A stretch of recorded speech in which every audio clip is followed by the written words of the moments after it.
Hey, folks, this is Hal Shurtleff with the Camp Constitution Report, brought to you by Camp Constitution, which, among other things, runs a week-long family camp. We have a weekend retreat coming up in just about a week and a half. And to learn more about us, please visit our website. This program will be posted on our YouTube channel, our Rumble, our Podomatic. This is our flagship for our podcasts. This would be simply an audio. And we encourage you to subscribe to all of them. And if you like what we do, please consider a donation. If you go to our website, campconstitution.net, you will find our PayPal account. Also interested in, we have a great online shop with all kinds of books. Anyway, just this little today's broadcast, I'm going to be talking about something we call the Communist Manifesto. And excuse me for a couple of seconds while I meant to have these right at my fingertips. Karl Marx, one of the most loathsome creatures that ever arrive on the scene, is the author. Well, you could say he plagiarized most of this. He actually got the he was hired to put this down in writing by a group called the Society of the Just. So he didn't really originate this. It was just somewhat plagiarized, but he made it very popular, Communist Manifesto. And it's the most popular book, and it's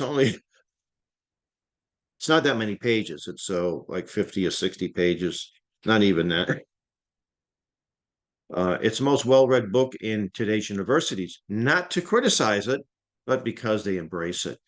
And I really urge the people, you can go online and find PDF versions of it all the time. Um, Marx didn't like marriage. He didn't like homeschooling. He said that communism abolishes all eternal truths. Stop right there. Anything that abolishes or attempts to abolish an eternal truth is intrinsically evil. There's nothing good about it. Some years ago, I was speaking at a Bible college in the Hyde Park section of Boston. Very sound, even today, it's very sound school. And I gave a presentation. I didn't deal with the Communist Manifesto exclusively, but uh, during lunch, one of the students said to me that communism in theory is a good thing. It just has never been implemented by the right people. And I said, that's like telling me that hell is a good place. It just needs to be run by the right demons. No, something that abolishes eternal truths is intrinsically evil. Marx himself was a rather loathsome creature. Uh, he had no connection to the working class whatsoever, except his maid. When he was married, a maid was part of the marriage package, and he impregnated her. He wasn't much of a father. He was basically a sponge or a leech. Couldn't hold on a job. He wasn't very good at investing his money. Ended up dying. He was in London, I think, when he passed away. And I think he had a child that died of starvation. I think one committed suicide. Also point out that Karl Marx was an anti-Semite. Now, say, wait a minute, he was Jewish, wasn't he? How could he be an anti-Semite? Well, there are a lot of what they call self-loathing Jews. But Marx, he might have been born into a Jewish family, but he obviously rejected any type of faith. Although there was an incredible book by Pastor Richard Wilburn called Marx and Satan, which I do recommend. In it, he believed, and I don't dispute his findings, he believed that Marx had been a Christian for a short time and then ended up obviously on the dark side, the evil side, and embraced something quite wicked, Satanism. In fact, Marx once referred to his writings as devilish muddle. And he also wrote a book called A World Without Jews. And I recommend you can find that book too. People are shocked when they hear that. Oh no, you misunderstood the title. He was a fifth. Well, you see all the anti-Semitism that's pretty strong in the today's Democrat Party. For years, if you didn't buy the left-wing line, you were an anti-Semite. Well, if you criticized people like Bernie Sanders, who's an atheist, by the way, oh, you're an anti-Semite. Well, now the true anti-Semitism is being shown for the whole world to see. But I don't want to digress. I think the best way to analyze the Communist Manifesto is look at the 10 planks, which you find, I think, halfway through. I have, you can find the 10 planks anywhere, but I just went online and found someone had written a letter to the editor. I think the guy was from Australia, but I just figured I'd just put it up on the site here. And the 10 planks, Marx basically said, you adopt these 10 planks, you have yourselves a communist country. And I want to point out, too, that Marx was going to call his manifesto the Socialist Manifesto. But at the time in 1848, there were a lot of people running around Europe calling themselves socialist that he didn't want to be connected with them. So they used the word communist. All right, so look at number one, expropriation of property and land and applications of all rents of land to public purposes. So in other words, control of the land or control or ownership of the land. Uh, you could say abolition of yes, abolition of private property. So in nations around the world, in the United States included, federal government owns most of the land in the United States. They control a lot more. Then you have local planning boards and you have local commissions and regional planning and regional commissions. And then with Agenda 21, this is something that is Marxist or communist inspired. So all for our own good, though, is to save the land, protect the environment, et cetera, et cetera. So we don't have it completely. We still have private property. You can own land, you can sell land. What you do with it, though, that's another thing. So, and of course, many countries there is no private ownership of property, and in fact, that is one of the most important. That's why it's number one. Private property isn't just land or stuff. It's also intellectual property. Who owns your ideas and thoughts that you can invent things and concepts and our founding fathers gave us a patent office to protect these kinds of things. So they were far-reaching people. Number two, a heavy progressive tax. Well, that's interesting, huh? We already have that. We have a progressive income tax. And the purpose of the income tax is to punish and reward certain groups of people. And that was given to us by the 16th Amendment. And when the 16th Amendment came in, right, Woodrow Wilson was president, it was only supposed to be for the top 1% of the taxpayers. Today, most of the IRS audits are against people making less than $50,000. That's true. In fact, I think Mississippi is the most poorest state in the country, but it also has more IRS audits per capita. So when these so-called progressives tell you that they're looking out for the working class, they're lying to you. They want to destroy you, control you. Number three, abolition of the right of inheritance. Well, you can still die. The government will let you do that. In fact, I'm sure they'll be delighted the more people that die. I think they like the idea because they're pushing abortion.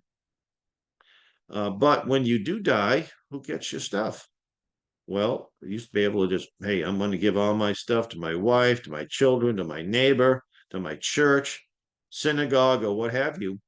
But now you have to pay an inheritance tax. And by the way, when the inheritance tax came online in the United States about the same time the income tax did. Very interesting. Now, this is at the federal level. States do the same thing. And I don't know when states adopted the inheritance tax, and some states may have it.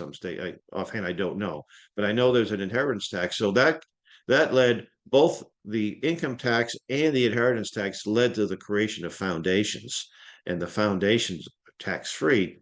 And there were a lot of good foundations, but the people who created these things set up foundations even before the income tax came online.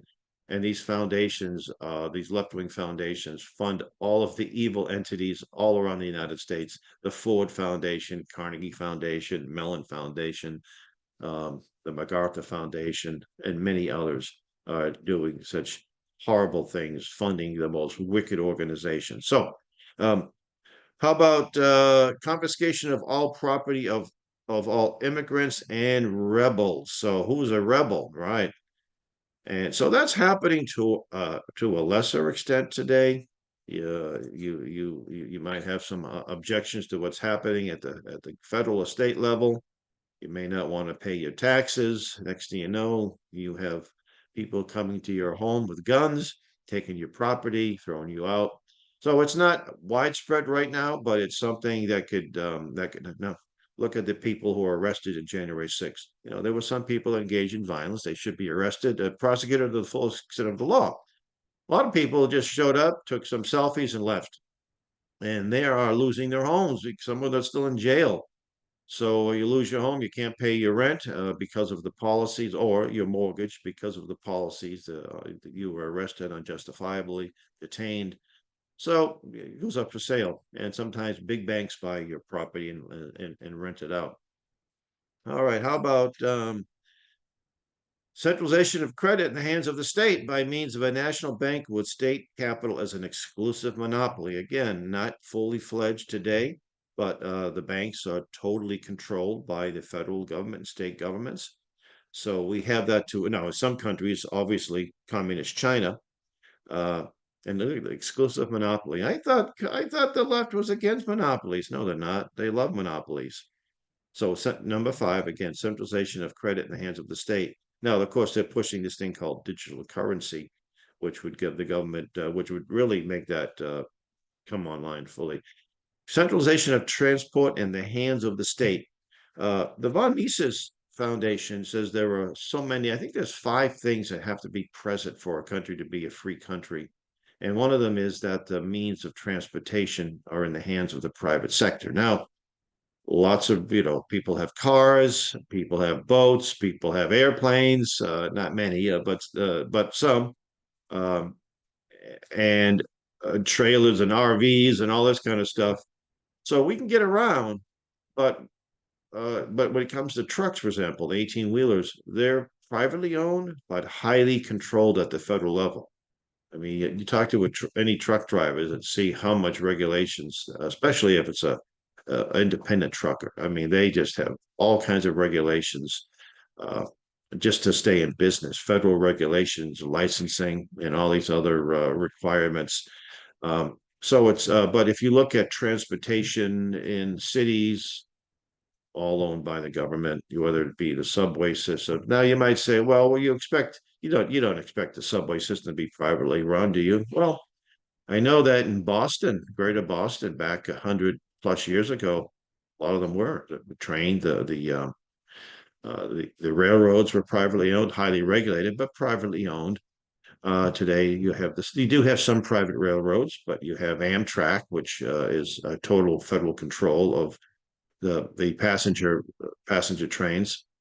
And I think Amtrak came online in the early 70s when Pennsylvania Railroad was defaulting, and they stepped in. And I used to take Amtrak regularly, and it's kind of interesting as an aside.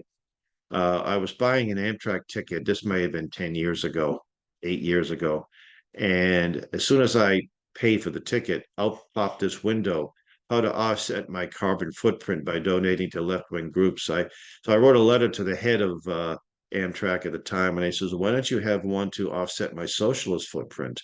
As of I'm engaging in Amtrak, I'm engaging in socialism, and to fight socialism, maybe you could have a window where you could donate to organizations that promote the free market. For some strange reason, the man didn't get back to me. All right, here we go. What's left?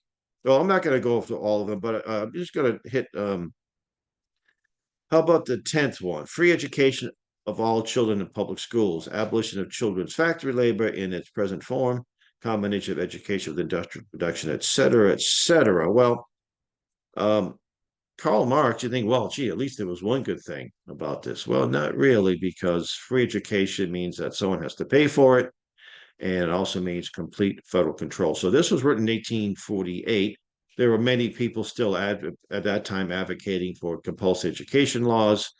And in the United States, I think every single state adopted them, Massachusetts being the first by the end of the 1890s.